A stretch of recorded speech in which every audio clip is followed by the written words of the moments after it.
Assalamualaikum warahmatullahi wabarakatuh. Balik lagi sama saya Sihe Balatana di channel Sihe Ngapak. Dan kali ini saya bersama dengan bojone Mbak Yune aku.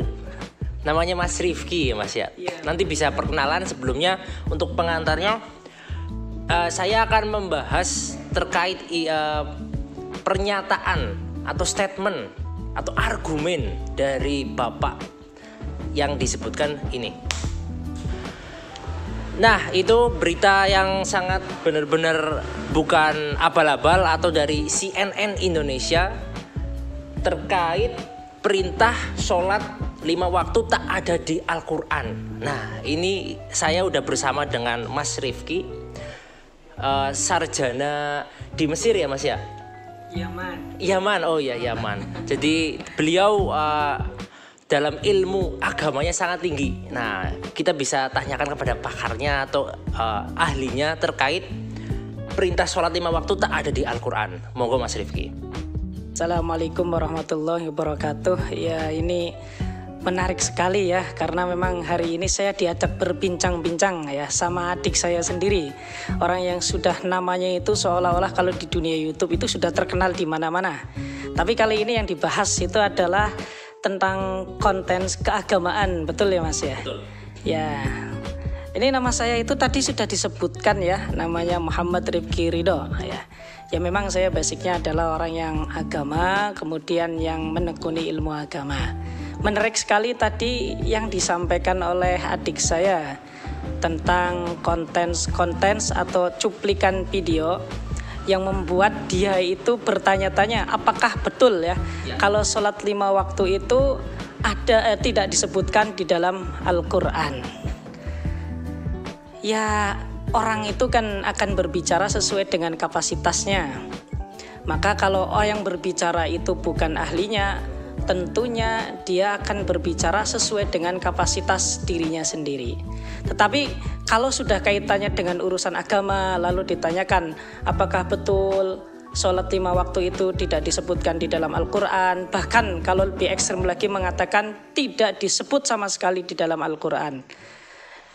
Saya sih secara pribadi, ketika saya itu mengkaji Al-Quran dari awal sampai akhir, ternyata saya menemukan ayat Al-Quran di dalam surat Ar-Rum. Ya, di dalam surat Ar-Rum yang berbunyi A'udzubillahi minasyaitonirrajim. Bismillahirrahmanirrahim. Fasubhanalladzi hina tumsuna wa hina tusbihun walahul hamdu fis samawati wal ardi wa 'ashiyyan wa hina tudhhirun. Lah, ahli tafsir itu menafsirkan ayat ini bahwasanya ketika Allah Subhanahu wa taala mengatakan fasubhanalladzi hina tumsuna, mereka memberikan penafsiran bahwasanya hina tumsuna adalah sholat di waktu sore. Dalam hal ini adalah waktu maghrib dan isya. Lalu kemudian ayat suci Al-Quran yang berbunyi wahina tusbihun, yaitu berbicara tentang kewajiban sholat di waktu pagi. Dalam hari ini adalah waktu subuh. Kemudian selanjutnya ketika Allah Subhanahu wa taala mengatakan walahul hamdu fis samawati wal ardi wa 'ashiyyan wa hina tudhhirun. Lah, firman Allah yang berbunyi wa 'ashiyyan itu mengisyaratkan bahwasanya ini adalah kewajiban sholat isya. Lalu firman Allah yang berbunyi wa hina tudhhirun ini adalah kewajiban sholat duhur.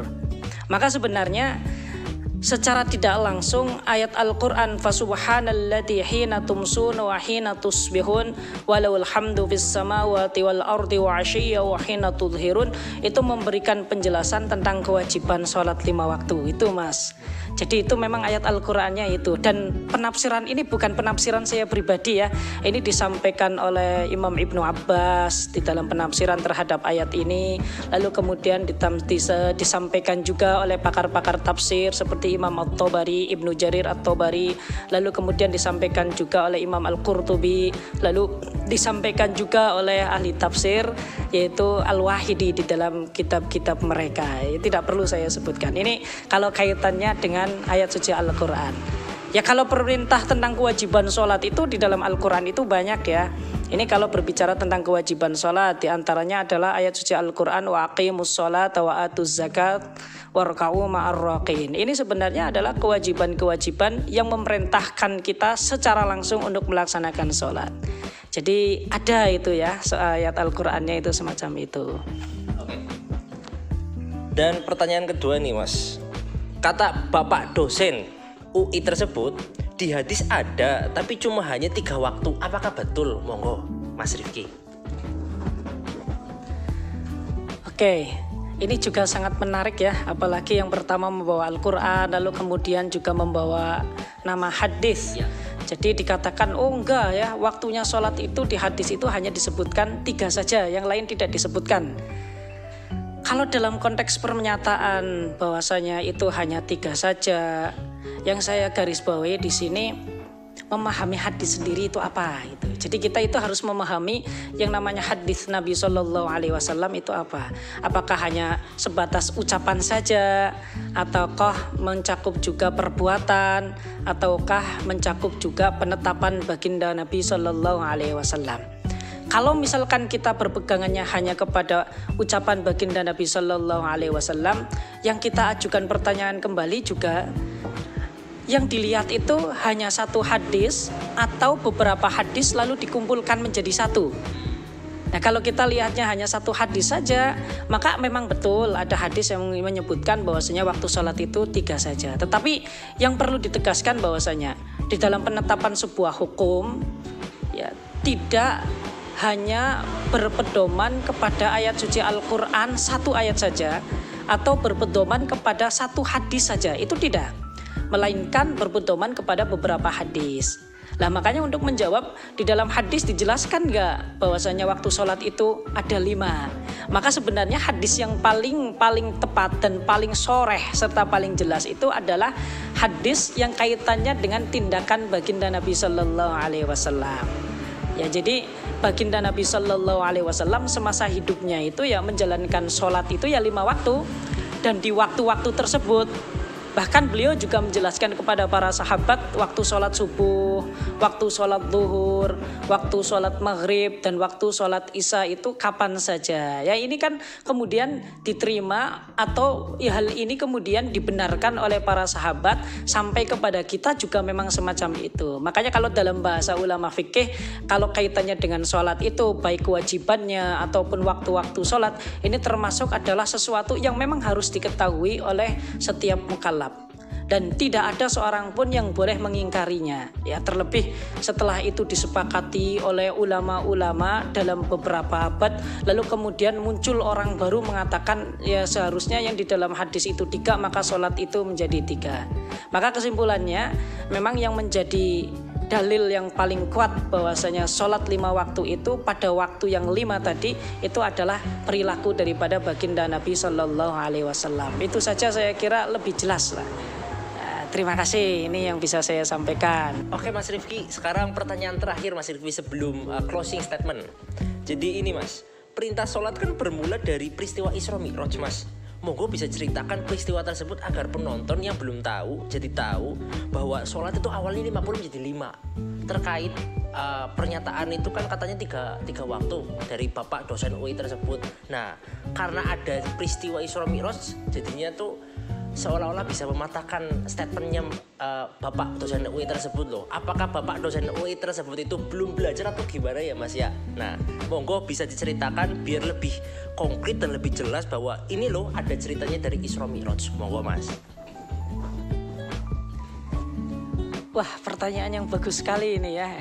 Jadi sebenarnya sejarah sholat itu seperti apa sih ya? Diambil dari sebuah peristiwa Isra Mi'raj ya. Kalau kita ingin bercerita tentang ini, kita boleh merujuk kepada dasarnya dulu ya Mas ya. Kita bisa lihat hadis yang diriwayatkan oleh Imam Anas bin Malik. Ini diriwayatkan oleh Imam Muslim di dalam kitab Sahih Muslimnya. Ini hadis yang ke-164 Mas. Jadi hadis itu berbunyi panjang. Ya, kemudian kalau saya terjemahkan ke dalam bahasa Indonesia itu memang di saat peristiwa Isra Mi'raj Nabi Muhammad Sallallahu Alaihi Wasallam itu diberi kesempatan untuk bertemu dengan Allah Subhanahu Wa Taala. Lalu ketika bertemu dengan Allah Subhanahu Wa Taala, Nabi diperintahkan untuk menyampaikan kewajiban sholat sebanyak 50 kali sholat.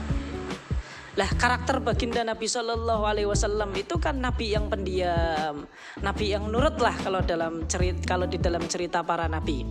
Maka Nabi itu mengiyakan perintah 50 sholat tersebut. Lalu dibawa.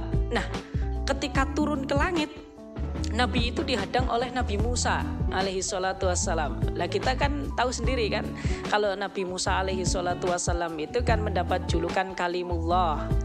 Dan Nabi Musa itu kalau kita lihat sejarahnya di dalam Al-Quran itu kan Nabi yang sering kali banyak bicara itu. Sering kali protes lah kalau diperintah sesuatu oleh Allah Subhanahu Wa Taala. Maka melihat itu Nabi Musa itu menyapa Nabi Muhammad Sallallahu Alaihi Wasallam.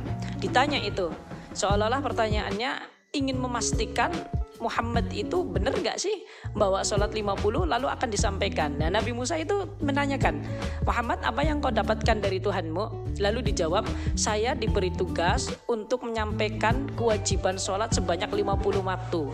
Kemudian Nabiullah Musa alaihi salatu wassalam sambil memendam rasa sayangnya kepada umat Nabi mengatakan, Muhammad balik lagi, minta dispensasi. Kalau dalam bahasa hadisnya kan roji rabbak itu. Kenapa? Fa inna ummataka la tutiqu dzaka. Umatmu tidak mampu Muhammad sholat 50 waktu. Minta keringanan. Akhirnya Nabi Muhammad sallallahu alaihi wasallam kembali lagi. Ya negosiasi lagi dengan Allah Subhanahu Wa Taala. Lalu kemudian dapat dispensasi setengah. Turun ketemu lagi dengan Nabiullah Musa alaihi salatu wasallam, ditanya lagi, berapa Muhammad? Syatroha, setengahnya. Jangan Muhammad, umatmu juga tidak akan mampu. Balik lagi dan minta keringanan lagi. Lalu kemudian minta lagi sampai akhirnya mendapat kewajiban 5 waktu. Lah 5 waktu ini kemudian dibawa Nabi, ketemu lagi dengan Nabiullah Musa. Lalu dijawab, berapa Muhammad? 5. Minta ringan lagi sana, biar jadi 1. Lalu dijawab oleh baginda Nabi Sallallahu Alaihi Wasallam, ya Musa, aku sudah malu dengan Tuhanku, cukuplah 5 waktu ini. Nah kemudian setelah peristiwa Isra Mi'raj tersebut muncullah kewajiban sholat 5 waktu. Jadi ini kisahnya secara ringkas kalau kita terjemahkan ke dalam bahasa Indonesia memang semacam itu Mas Ihe. Kalau ingin lihat redaksi hadisnya, tadi saya katakan bisa lihat Sahih Muslim hadis yang ke 164 riwayat daripada Imam Anas bin Malik. Ya itu yang bisa saya sampaikan, semoga bermanfaat. Ya jadi berarti kesimpulannya atau intinya memang betul ya Mas ya, sholat untuk orang Islam itu 5 waktu, nggak ada yang 3 itu nggak ada ya. Nggak ada, kecuali orang malas mungkin. Wah itu betul, orang malas malah nggak sholat Mas. Iya. Nanti ada yang malasnya full, ada yang malasnya setengah. Iya betul.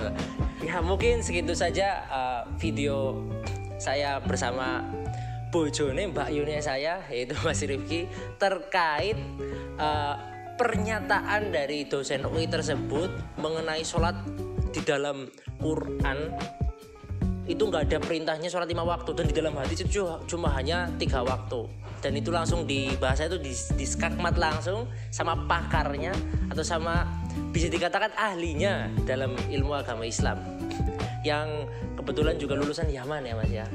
Luar biasa banget.